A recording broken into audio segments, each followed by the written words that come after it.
Mesdames, je vous laisse la parole. Et merci beaucoup. Donc, ça nous fait plaisir de vous partager, dans le fond, l'approche qu'on a utilisée, mais aussi les principaux résultats et produits de connaissances là, qui découlent d'une étude qu'on a appelée, pour le besoin d'aujourd'hui, la collectivité en soutien aux personnes vivant avec un trouble neurocognitif et leurs proches. Donc, différentes initiatives qui ont été mises en place en Estrie et à Wendake. Donc, on en profite pour remercier nos précieux partenaires là, dans le projet, que ce soit les services de police de Sherbrooke, service de police de Memphremagog, Société examineur de l'Estrie et les différents acteurs clés, organismes communautaires là, de Wendake, ainsi que nos co-chercheurs du projet. Je vais laisser la parole à Chantal pour la reconnaissance territoriale. Bonjour à mon tour. Le campus de l'Université de Sherbrooke est situé sur le territoire ancestral de la nation Wabanaki, soit le Ndakina. Et le projet a été réalisé sur ce territoire ainsi que sur le territoire du New-NCO, dans la communauté là, de Wendake. Euh, donc, euh, pour nous, ces territoires-là sont précieux parce que, bon, pour moi, spécifiquement, je vais parler pour moi. Moi, j'aime beaucoup les activités de plein air, là, comme la randonnée, le kayak, notamment. Et donc, on est très chanceux d'avoir accès là, à la nature dans notre territoire. Puis, ça me permet à moi là, de garder ma santé physique et mentale là. Il y en a qui savent sur quel territoire il demeure. Donc, ça serait intéressant là, de le mettre dans le chat. Ça pourra nous montrer aussi là, d'où vous venez. Je vous invite à l'écrire dans le chat si vous connaissez le territoire ou sinon, là, c'est quand même relativement facile à trouver là, sur Internet. Donc, euh, on va poursuivre avec la présentation. Donc, on n'a aucun conflit d'intérêt à déclarer. Donc, dans le cadre de la présentation aujourd'hui, on va vous présenter, dans le fond, les grandes lignes de l'approche qui a été adoptée, les principales étapes du projet. On va se concentrer plus spécifiquement sur les différentes actions qui ont été déployées, donc les formations, le programme de prévention des disparitions, puis les activités grand public qui ont été réalisées, donc qui ont mené à différents produits de transfert là, de connaissances. Donc, on devrait avoir le temps de vous présenter les vidéos, sinon vous inviter à aller les visionner là, sur YouTube. Et enfin, on va conclure par les leçons tirées en lien avec le projet, en espérant que ça puisse être inspirant là, pour d'autres parmi vous.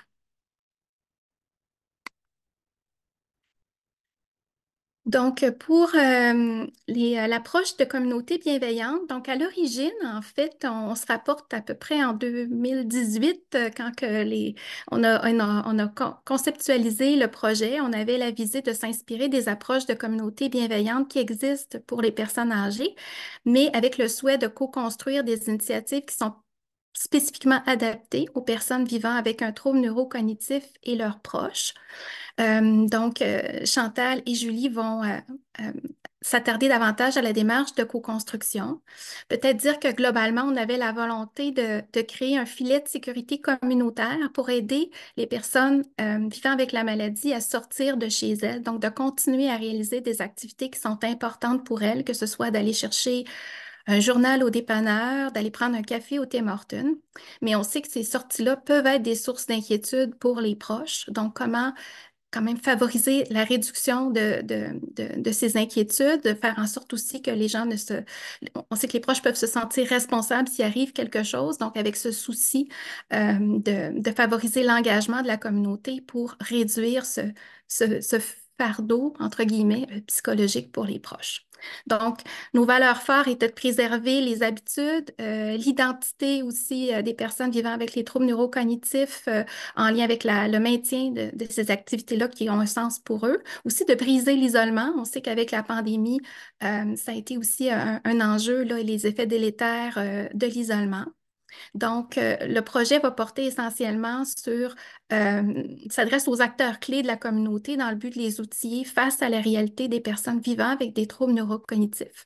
Puis, notamment en favorisant des interactions qui sont le plus bienveillantes et inclusives possible. Donc, on s'intéresse, vous l'avez mentionné en introduction, à la notion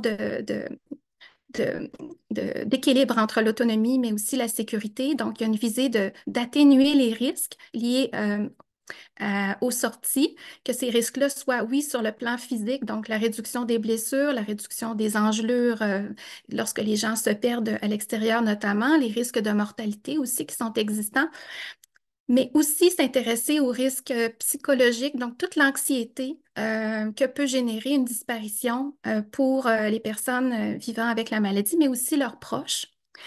Puis aussi l'inconfort ou le malaise que peuvent légitimement aussi ressentir certains acteurs clés de la communauté. Donc, c'était la visée d'offrir notamment des formations en ce sens-là. On va aussi aborder dans les risques psychologiques l'importance le sentiment d'être parfois jugé hein, dans les sorties extérieures, donc la notion de stigma aussi qui est importante dans le projet.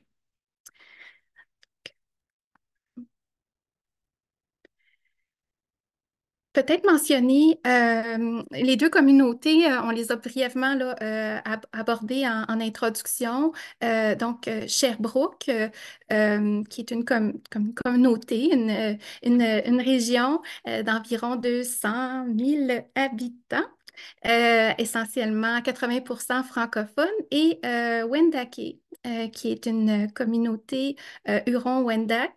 Issue de la nation Huron-Wendat est d'environ 2300 habitants. Euh, L'ensemble de l'étude s'est déroulé en français. Là, par contre, les gens maîtrisent très bien le français dans la communauté. On s'est permis d'insérer un article qui a été publié sur le projet. C'est sur le site de l'Université de Sherbrooke. Donc, on a inséré le lien si vous avez envie d'en savoir un petit peu plus sur le projet. C'est une description, un article qui a été aussi validé par nos partenaires, notamment de Wendake. Donc, sur ce, je cède la parole à Chantal sur les partenariats et les structures participatives. Donc, on voulait mentionner tout d'abord que les partenariats ont été développés avant le tout début du projet, donc avec les communautés participantes. Donc, celles-ci ont été vraiment impliquées là, autant dans la structure de gouvernance que sur la co-construction là, des différentes étapes du projet. Donc, par un comité de pilotage dans chacune des communautés pour vraiment prendre en compte là, les besoins de chacune des communautés, des parties prenantes de chacune des communautés. Donc, les comités de pilotage étaient composés d'aînés, de proches aidants, de représentants d'organismes et de professionnels de la santé. Donc, ils ont participé à toutes les étapes, qui ont co-animé des activités également de formation notamment. Il y a des organismes qui ont participé également à la co-construction, par exemple, des formations. Et tout au long, donc, il y a des mécanismes de communication qui ont été établis avec ces comités de pilotage-là, donc pour être pertinent, là, pour garder un fil de communication signifiant, simple, pertinent. Donc, notamment, là, par exemple, une infolettre, des schémas d'avancement de projet, etc. Et donc, tout ça bâti à partir là, d'un sondage là, qu'on va vous parler un petit peu plus tard, là, qui a été un sondage pour déterminer les besoins qui ont orienté toute la suite du projet. Donc, on peut dire aussi qu'il y a eu des ententes de partenariat qui ont été établies avec les communautés. Donc, l'entente de partenariat avec Wendake incluait les principes le PCAP, donc propriété, contrôle, accès et possession des informations, et était basée sur les principes de la recherche auprès des Premières Nations du Québec et du Labrador, et inspiré là, de la PNQL et de la C3S PNQL, donc Commission santé, sécurité, Première Nation, Québec-Labrador. Donc, dans la communauté de Wendake, le timing était bon. Donc, le projet, quand on a eu les premiers contacts avec la communauté. Donc, ils s'apprêtaient à mettre en place là, le projet, à s'insérer dans la municipalité Amis des aînés. Donc, ça faisait beaucoup de sens pour eux de greffer le projet là, de communauté Amis des aînés avec un trouble neurocognitif dans cette démarche MADA-là. Donc, en plus des aînés, là, mais incluant les personnes avec des troubles neurocognitifs pour que ça fasse vraiment du sens. Et c'était vraiment une priorité pour leur communauté. Donc, ça s'inscrivait dans leurs besoins là, actuels. C'était un super timing. Je peux changer de diapo.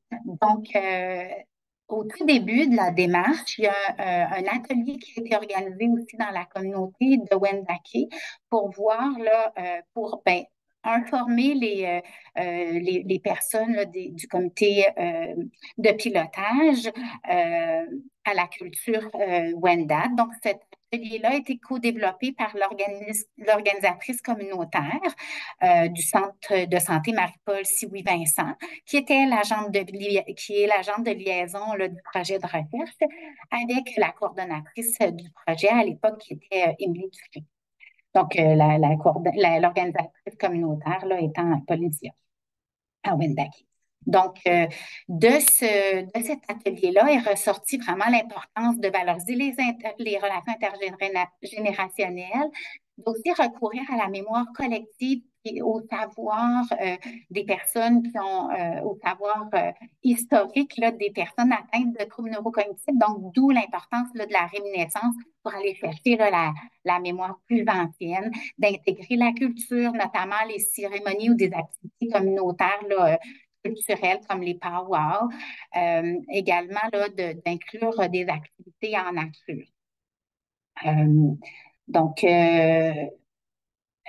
cet atelier-là a permis été comme la première étape avant le diagnostic, là, avant les 4 grandes étapes du projet.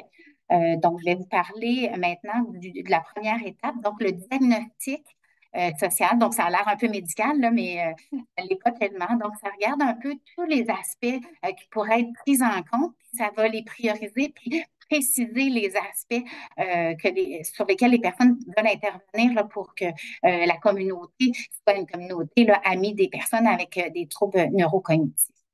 Donc, ce diagnostic-là fait ressortir les besoins, les constats et par rapport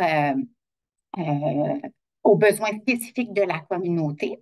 Donc, ce qui en est ressorti, c'est un besoin d'activités adaptées, des activités sociales et culturelles, la reconnaissance et la valorisation des personnes avec un trouble neurocognitif, afin de sensibiliser l'entourage, notamment, et à l'importance d'impliquer les personnes aînées en perte d'autonomie cognitive. Aussi, le besoin d'un réseau social sensibilisé et informé, parce que, bon, l'isolement, c'est une grande cause de détresse pour les personnes qui ont un trouble neurocognitif. Donc, vraiment de recréer un réseau social et communautaire. Un besoin de formation également pour le personnel et les proches aidants et pour l'entourage également. Des besoins de lieux adaptés, de sécurité, parce que il était rapporté que les personnes avec un trouble neurocognitif faisaient l'objet d'un haut taux de criminalité, de fraude et parfois de maltraitance également. Donc, c'est ce qui est ressorti du diagnostic social. Donc, de la part des personnes elles-mêmes, des proches aidants et des intervenants. Ensuite, le diagnostic a été complété par les représentants des organisations, donc par exemple, centre de loisirs, services de police, afin de comprendre de leur point de vue également les besoins. Donc, ce qui en est ressorti, c'est un besoin pour les différents intervenants pouvant côtoyer ces personnes-là de reconnaître les signes d'un trouble neurocognitif, d'avoir des façons de communiquer avec les personnes ayant un trouble neurocognitif et de pouvoir gérer rapidement certains enjeux, comme par exemple pour les inspecteurs en prévention des incendies. Donc, quand il y a des problèmes d'accumulation, par exemple, comment on peut intervenir dans cette situation-là. Donc, en est ressorti, c'est des besoins de formation, d'organiser des activités, des espaces et d'avoir là, des différentes modalités là, pour faire sensibiliser l'entourage.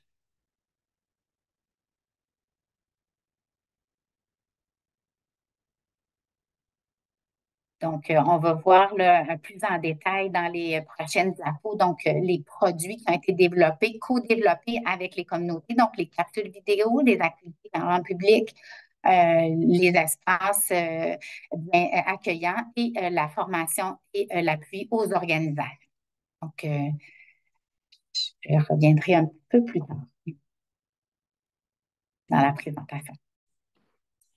Donc, moi, je vais vous parler des formations qui ont été développées pour les acteurs clés. Donc, comme on a vu dans le diagnostic social, on avait d'un côté les personnes touchées par le TNC, le trouble neurocognitif, qui souhaitaient que les gens avec qui elles avaient à interagir quand elles faisaient différentes activités dans la communauté, que ces personnes-là soient plus sensibilisées, plus patientes envers elles. Puis d'un autre côté, on avait les gens, les organisations, les travailleurs. Qui étaient réceptifs aussi à recevoir de la formation, puis qui souhaitaient être mieux outillés pour desservir leur clientèle avec troubles neurocognitifs. Donc, c'est dans ce contexte-là qu'on a développé des formations. On a offert des formations à des organismes dans le domaine des services, mais aussi dans le domaine de la sécurité. Donc, en Estrie, on a offert de la formation à l'Office municipal d'habitation, au Centre de loisirs pour aînés, aux bibliothèques, mais aussi aux policiers, donc au service de police de Sherbrooke, puis à la Sûreté du Québec en Estrie. À Wendake, on a offert les formations au secteur de l'habitation, de la communauté, au personnel administratif, puis au personnel qui offrait le transport pour le centre de santé. Puis aussi à des organismes du domaine de la culture, donc au Centre de développement de la formation et de la main-d'œuvre de la communauté, puis au bureau du NCO. Puis à Wendake, on a formé aussi les policiers de la police autochtone de la communauté. Pour un total de 239 personnes formées dans les deux communautés. On a des organisations qu'on est allé chercher au moyen d'un sondage en ligne qui a été distribué à l'ensemble des employés visés. Donc, dans ce sondage-là, on leur demandait de nous décrire des situations qu'ils avaient vécues avec des gens qui présentaient, selon eux, un trouble neurocognitif. Ils pouvaient nous décrire des situations qu'ils avaient vécues, des décisions complexes qu'ils avaient eu à prendre, puis nous parler aussi des besoins de formation qu'ils percevaient. Donc, en lien avec les besoins qui ont été mentionnés dans ces sondages-là, on a développé le contenu des formations. Donc, d'abord, un tronc commun, donc du contenu qui a été donné dans toutes les formations, puis qui portait sur les manifestations du trouble neurocognitif, la stigmatisation, aussi sur des stratégies pour favoriser une bonne communication, puis pour faire face à certains comportements déroutants, puis sur comment les organisations pouvaient adapter leurs services aux besoins des personnes touchées par les troubles neurocognitifs, donc tant les personnes atteintes que les proches. Dans chaque organisation aussi, on a abordé des thématiques spécifiques. Chantal en a parlé un peu tantôt des besoins des inspecteurs en prévention des incendies en lien avec les problématiques d'accumulation compulsive, mais aussi on a abordé d'autres thématiques spécifiques, là, par exemple, dans le domaine de la culture à Wendake, on a parlé des activités de réminiscence qui étaient importantes pour aller chercher de l'information sur la culture, sur ce qui se faisait dans le territoire il y a longtemps. Dans le domaine de l'habitation, on a parlé de comment adapter les espaces aux besoins spécifiques des personnes avec troubles neurocognitifs. Puis pour les policiers, on a parlé des disparitions. En Estrie, c'était une représentante de la Société Alzheimer de l'Estrie qui donnait la formation avec moi, donc elle était en mesure de pouvoir présenter les ressources qui étaient disponibles et puis les façons de pouvoir faire des références à ces ressources-là, entre autres aux ressources à la Société Alzheimer de l'Estrie, là, aux différents services qu'ils offraient, et puis aux différentes possibilités de collaboration. À Wendake, c'était l'ergothérapeute du centre de santé qui a développé une autre version de la formation avec moi, une formation qui était pertinente dans le contexte de Wendake. Puis c'est l'ergothérapeute aussi qui est en mesure là, de parler des ressources disponibles dans la communauté. C'est sûr qu'il y avait un bout de la formation qui était fait sous forme de présentation magistrale, mais la présentation reposait beaucoup sur les vidéos. On faisait des jeux de rôle, puis des discussions de cas qui étaient faites à partir des vignettes qui s'inspiraient des histoires que les gens nous avaient partagées là, dans les sondages. La formation était donnée habituellement en personne, puis durait entre 1h30 et 2h30, dépendamment des organisations. La seule exception, c'était pour les bibliothèques de Sherbrooke. Pour les bibliothèques, on a eu recours à une formation en ligne qui a été développée par la Société Alzheimer du Canada, puis qui est encore disponible sur le site AlzEducate. Cette formation-là vient en 4 versions. Une version qui est faite pour les bibliothèques puis les centres de loisirs, une version plus adaptée pour les commerces au détail, une version pour les transports en commun, puis une version grand public. La formation est gratuite, puis peut être faite, là, les gens qui la suivent peuvent la faire à leur rythme à partir de leur ordinateur personnel. On a voulu évaluer aussi les formations pour voir ce qui en ressortait.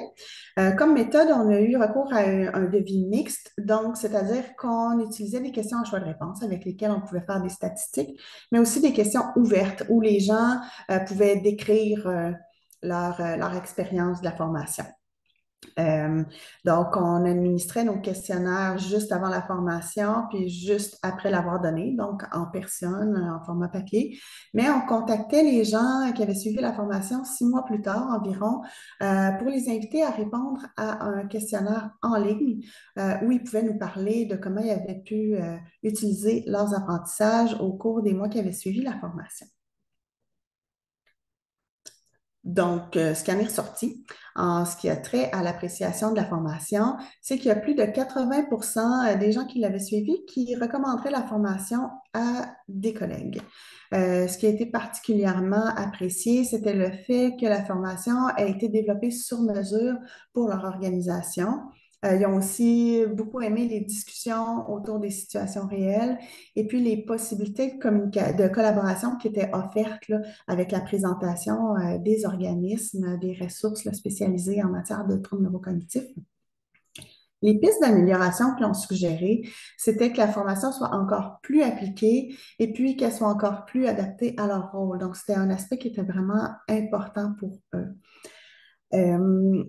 Les gens qui avaient différents niveaux de connaissances ou d'expérience avec les troubles neurocognitifs ont tous pas mal apprécié la formation. Donc, c'était pas, on ne peut pas dire que c'était des gens qui en connaissaient moins, qui l'appréciaient particulièrement. Mais il y a quand même des policiers qui nous ont fait part que le trouble neurocognitif, c'est un sujet qui était quand même très peu abordé dans leur formation de base. Donc, les informations qui avaient été données étaient très pertinentes pour eux. On a regardé les changements de connaissances, les changements au niveau des connaissances puis des compétences perçues par les participants à travers le temps. Donc, ce qu'on a pu voir, c'est que tout de suite après avoir donné la formation, il y avait vraiment une augmentation très marquée au niveau des connaissances puis des compétences perçues. Mais quand on regardait les mêmes variables 6 mois plus tard, on voyait qu'il y avait quand même eu une amélioration. Donc, il y avait une différence entre le niveau d'avant la formation puis le niveau 6 mois plus tard. Mais cette différence-là était beaucoup moins marquée que ce qu'on avait vu tout de suite après la formation. Puis en voyant les réponses qualitatives des participants, ce qu'on pense, c'est qu'il y avait eu un certain oubli des apprentissages qui avaient été faits pendant la formation et puis que ça pourrait être pertinent d'aller faire des suivis ou des rappels au fil du temps.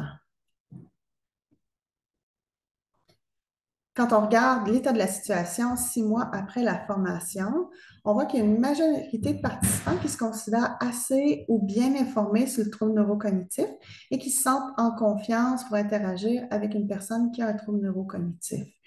Les réponses qualitatives là, vont aller évoquer un plus grand pouvoir d'agir, puisque plusieurs participants disent qu'ils se sentent plus aptes à gérer des situations délicates qui impliquent une personne avec un trouble neurocognitif, et puis qu'ils se sentent plus à l'aise à leur contact, notamment en lien avec le fait d'avoir plusieurs solutions à leur présenter en cas de difficulté. Il y a une forte majorité de participants qui rapportent que leur façon de voir le trouble neurocognitif a changé au moins un peu après la formation. Puis il y a quand même une proportion importante de gens là, qui ont rapporté un assez grand changement sur ce plan-là. Ceux qui ont rapporté moins de changements, ils l'expliquaient par le fait qu'ils en connaissaient déjà passablement au sujet des troubles neurocognitifs en lien avec des formations qu'ils avaient suivies auparavant ou en lien avec des expériences professionnelles ou personnelles avec le trouble neurocognitif. Par exemple, une personne dans leur entourage qui était atteinte de la maladie d'Alzheimer. Les changements qui étaient rapportés qualitativement faisaient état d'une plus grande sensibilité des participants aux troubles neurocognitifs puis aux enjeux qui y sont liés. Par exemple, les participants se montraient là, dans leur réponse plus conscients de la personne derrière la maladie, la personne qui reste entière malgré le trouble neurocognitif. Les participants comprenaient mieux aussi que les réactions des personnes atteintes peuvent être ancrées dans une perception de la réalité qui est différente de la leur. Et puis, ils étaient aussi plus sensibles aux enjeux de maintien et d'inclusion. Par exemple, à l'importance que ça pouvait avoir pour les personnes qui vivent avec un trouble neurocognitif de se sentir accueillies dans les lieux qu'elles fréquentaient, puis dans les activités de groupe, par exemple, qu'elle avait envie de faire.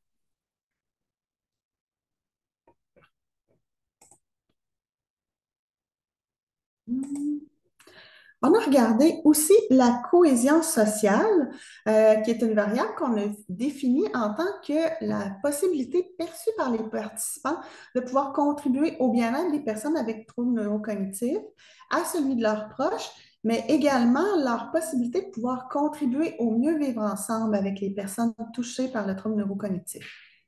Le concept de cohésion sociale incluait toutefois aussi le sentiment de pouvoir faire appel à d'autres pour les soutenir dans leur travail. Ce qu'on a vu tout de suite après la formation, c'est qu'il y a eu une augmentation marquée de la cohésion sociale.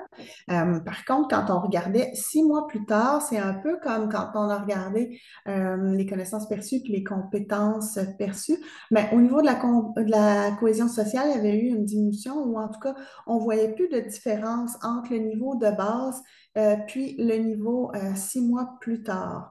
Donc là encore, quand on regarde les réponses qualitatives, on peut entrevoir un besoin de soutenir la collaboration ou de soutenir les gens aussi pour qu'ils maintiennent ce sentiment-là de pouvoir contribuer au bien-être des personnes là, touchées par le trouble neurocognitif. Finalement, on a aussi été voir si les gens avaient utilisé leurs apprentissages pendant les 6 mois qui ont suivi la formation. Ce qu'on a pu voir, c'est qu'il y a un peu plus d'un tiers des participants qui n'ont pas eu d'interaction avec une personne qui avait un trouble neurocognitif pendant les mois qui ont suivi la formation. Par contre, pour ceux qui ont eu des interactions, il y en a quand même plus de la moitié qui ont utilisé les apprentissages qu'ils avaient tirés de la formation. Cette utilisation-là des apprentissages a pris la forme d'interactions qui étaient mieux adaptées aux besoins des personnes avec troubles neurocognitifs.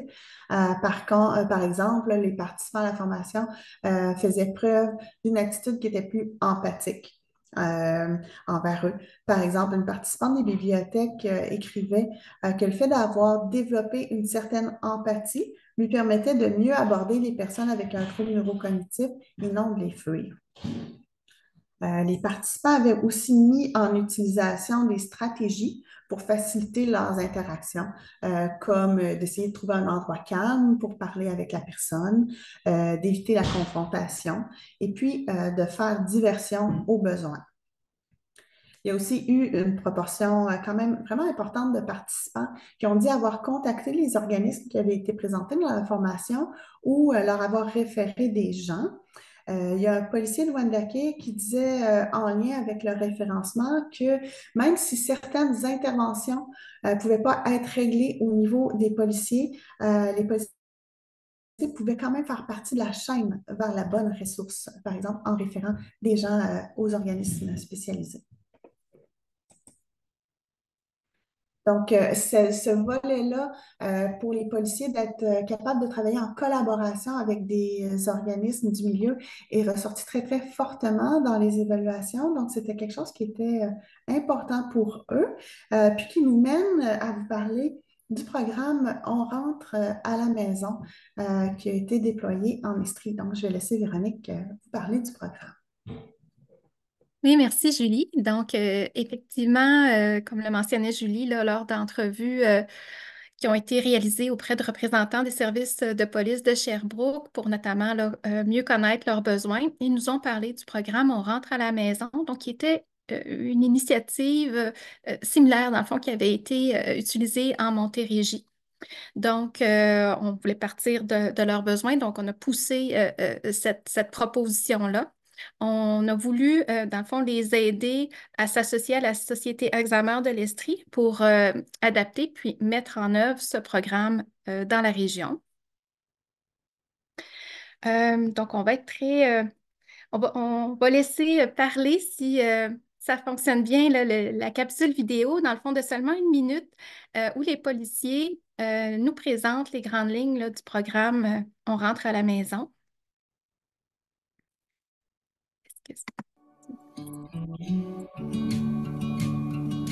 Près de 600 000 personnes au pays vivent avec un trouble neurocognitif et près de 60 % d'entre elles vont s'égarer au moins une fois dans leur vie. Ce moment est très difficile à prévoir car il survient souvent de façon inattendue. Les conséquences d'une disparition ou une situation d'errance sont nombreuses et peuvent être néfastes tant pour la personne qui s'égare que pour son entourage. C'est pourquoi il est important d'agir en amont afin d'accélérer les recherches, de les rendre plus efficaces et de faire en sorte que la personne rentre chez elle le plus rapidement possible. Le programme On rentre à la maison a été mis sur pied pour recueillir à l'avance des informations utiles aux policiers concernant une personne vivant avec un trouble neurocognitif. Ces informations vont permettre aux policiers d'intervenir plus rapidement et efficacement en cas de disparition et de porter assistance de façon adaptée aux besoins de la personne concernée. Si vous vivez avec un trouble neurocognitif ou vous êtes un proche de cette personne, sachez qu'il est possible d'adhérer au programme On rentre à la maison simplement en remplissant le formulaire disponible à l'adresse Internet indiquée à la fin de cette vidéo. Une fois complété, transmettez ce formulaire à la Société Alzheimer qui va l'acheminer au bon service de police pour que l'information soit enregistrée et disponible aux policiers en cas de besoin. Votre collaboration est importante pour aider les personnes vivant avec un trouble neurocognitif à demeurer actives et en sécurité.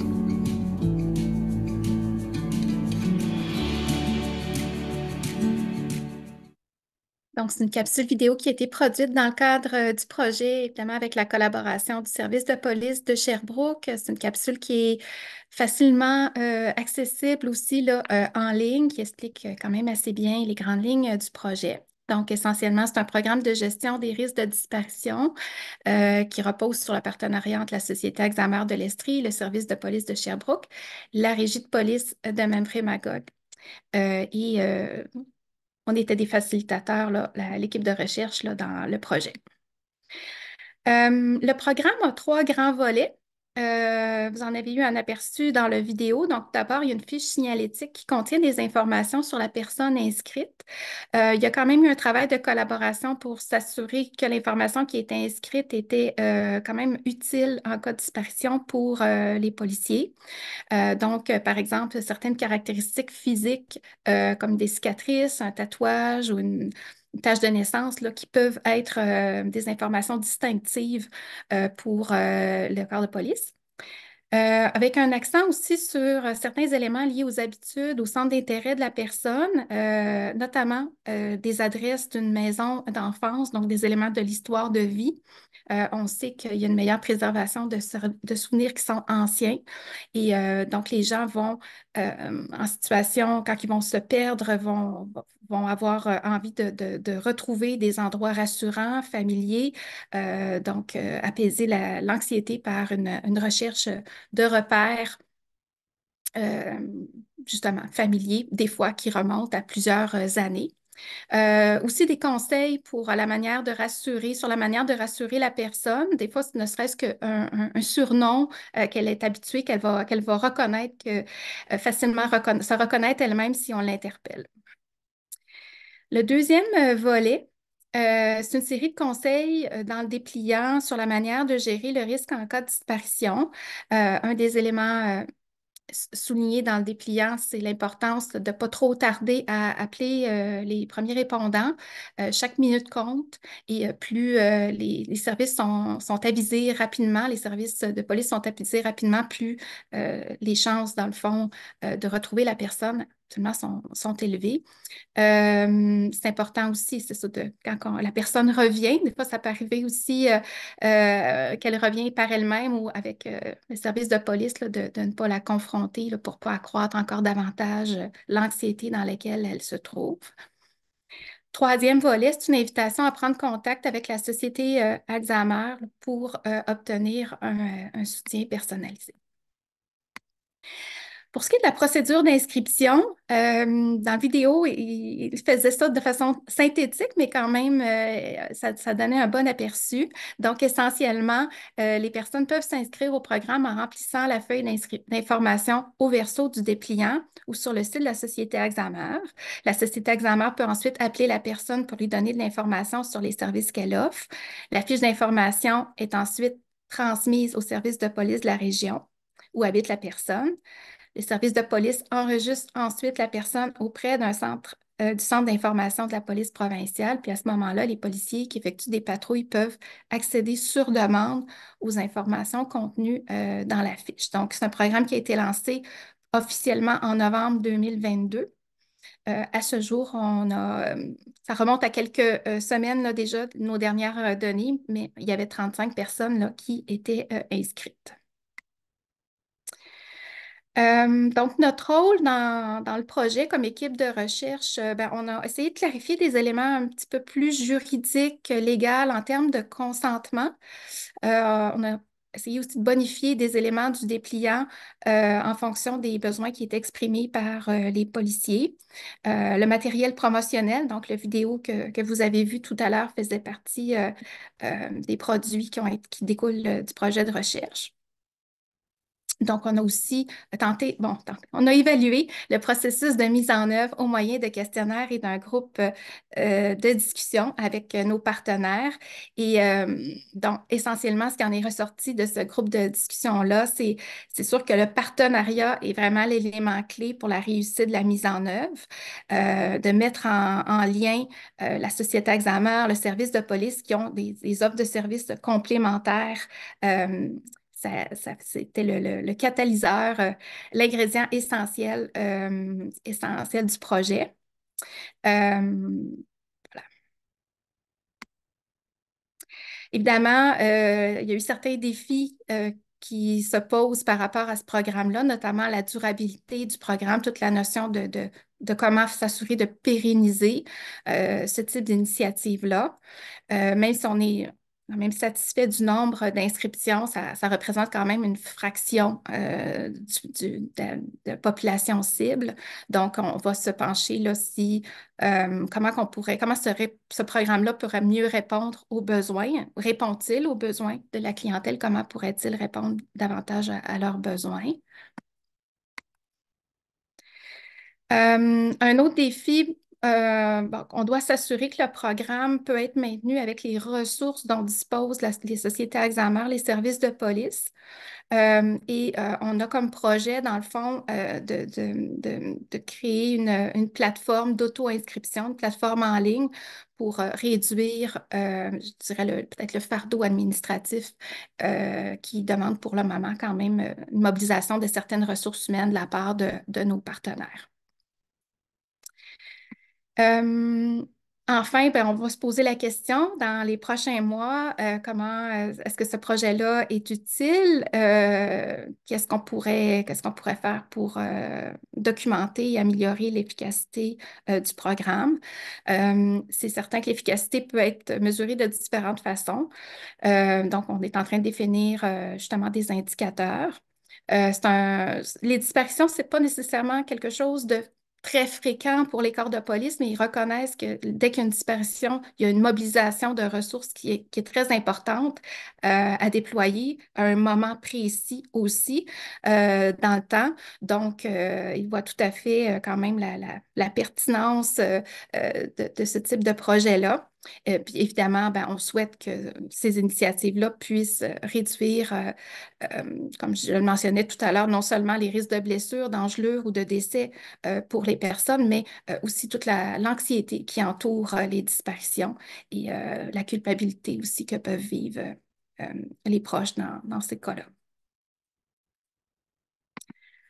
Donc, ce qui s'en vient, c'est qu'on travaille justement sur un nouveau projet de recherche avec la Fédération des sociétés Alzheimer. Donc, on va produire une nouvelle version des formations. On a entendu certains besoins. Julie vous en a exposé peut-être des pistes d'amélioration de ces formations-là. Donc, on va, oui, tabler aussi sur ces résultats de recherche-là pour offrir une offre, pour produire une offre de formation qui soit encore plus adaptée et pérenne. Je laisse Julie peut-être bonifier certains éléments par Oui, rapport à ce qui un s'en vient. nouveau projet on a commencé à travailler fort avec la Fédération québécoise des sociétés Alzheimer. L'idée, c'est aussi que les sociétés Alzheimer à travers le Québec s'impliquent dans la co-construction de ces nouvelles versions-là.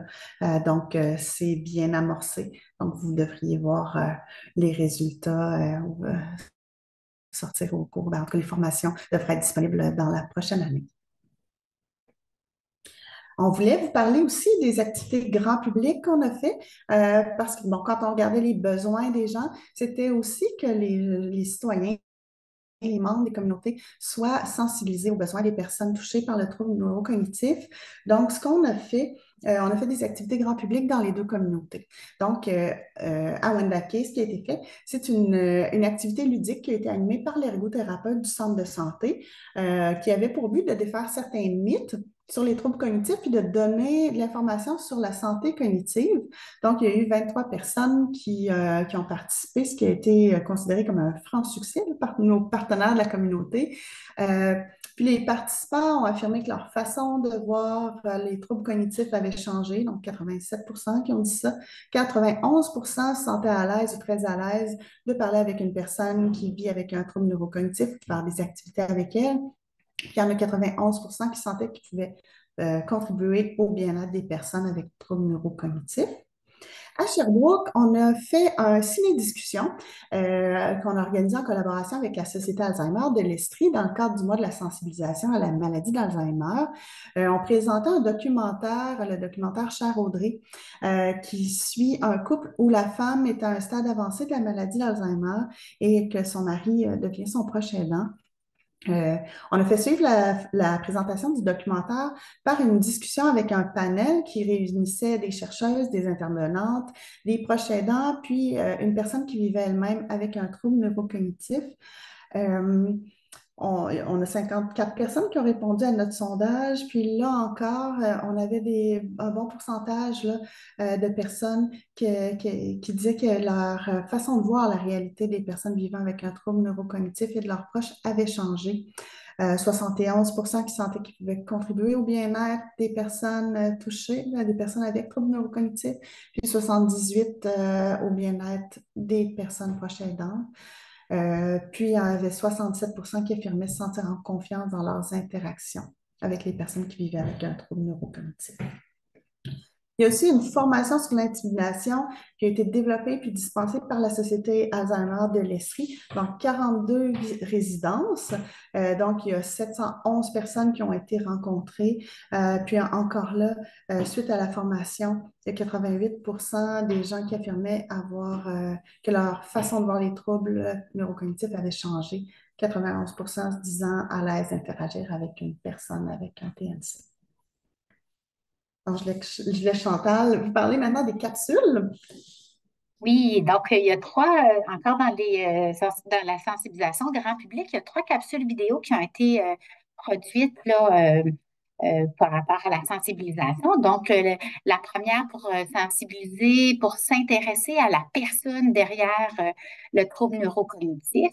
Donc, une autre pour outiller la communauté de façon de communiquer de façon bienveillante, donc d'utiliser des bonnes stratégies de communication par rapport aux troubles neurocognitifs, mais aussi par rapport à certaines difficultés au niveau sensoriel là, qui pourraient être présentes. Et une troisième là, pour comment réagir là, à des situations délicates par rapport notamment à des propos répétitifs, la confusion, l'agitation ou le refus de faire certaines activités. Donc, on va ces capsules-là sont disponibles sur la chaîne YouTube et on va vous en montrer un tout petit extrait là, pour vous donner un avant-goût pour que vous puissiez aller avoir le goût de les consulter par la suite, les 3 capsules qui peuvent être intéressantes là, pour... Bonjour, je m'appelle Monique et je vis avec la maladie d'Alzheimer depuis maintenant 3 ans. La maladie d'Alzheimer est le trouble neurocognitif le plus courant et le plus connu. Les troubles neurocognitifs sont associés à une maladie du cerveau qui entraîne un déclin progressif des capacités cognitives comme la mémoire, l'attention, l'organisation et le langage. Ceux-ci comprennent notamment la maladie d'Alzheimer, la maladie à corps de Lewy, les maladies cérébrovasculaires, les dégénérescences frontotemporales et les troubles neurocognitifs mixtes.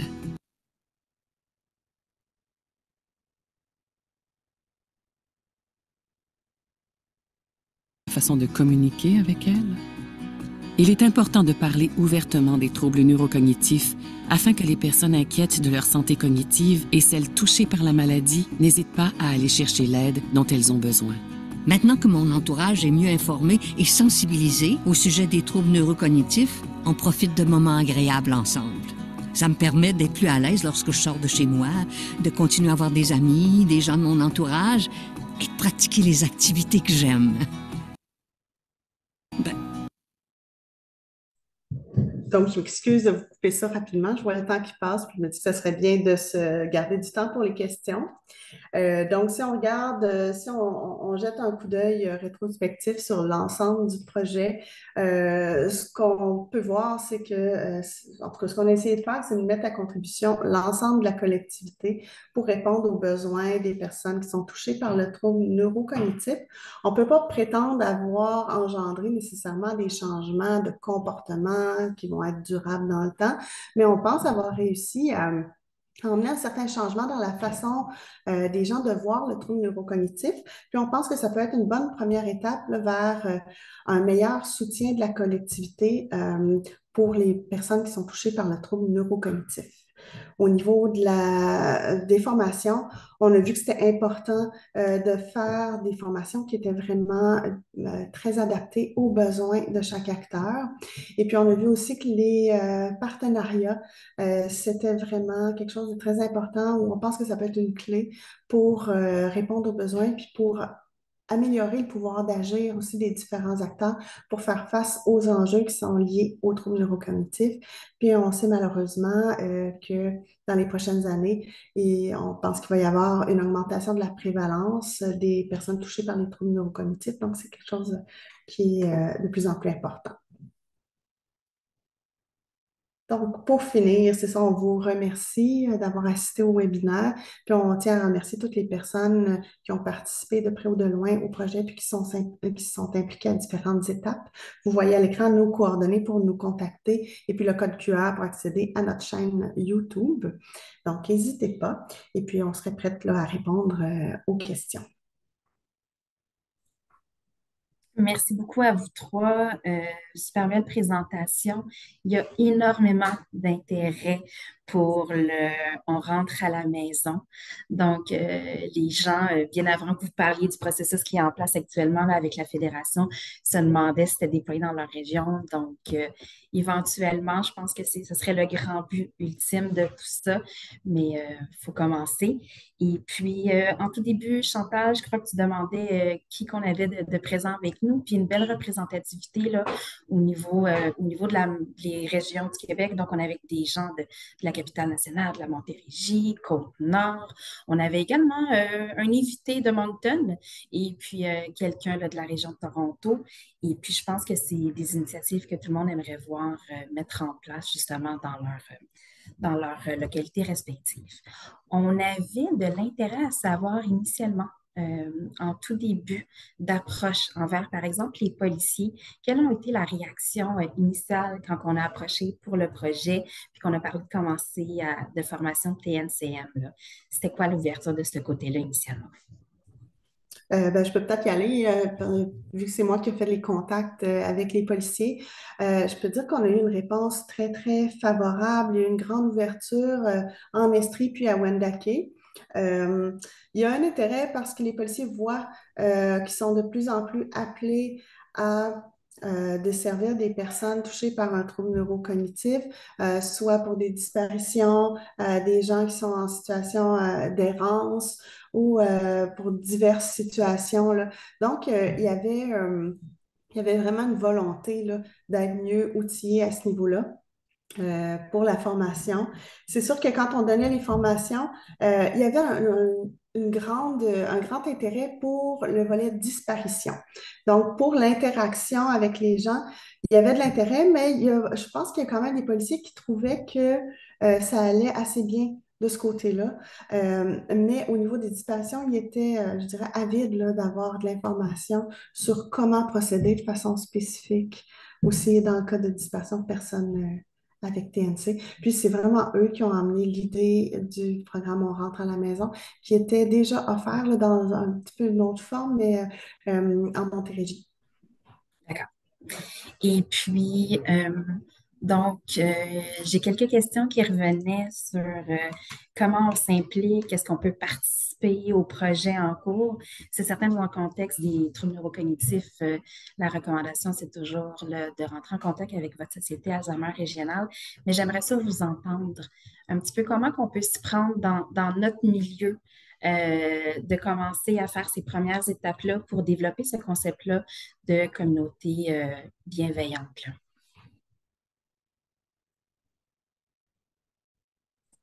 Je ne sais pas si, en tout cas, si mes collègues ont quelque chose à ajouter, n'hésitez pas.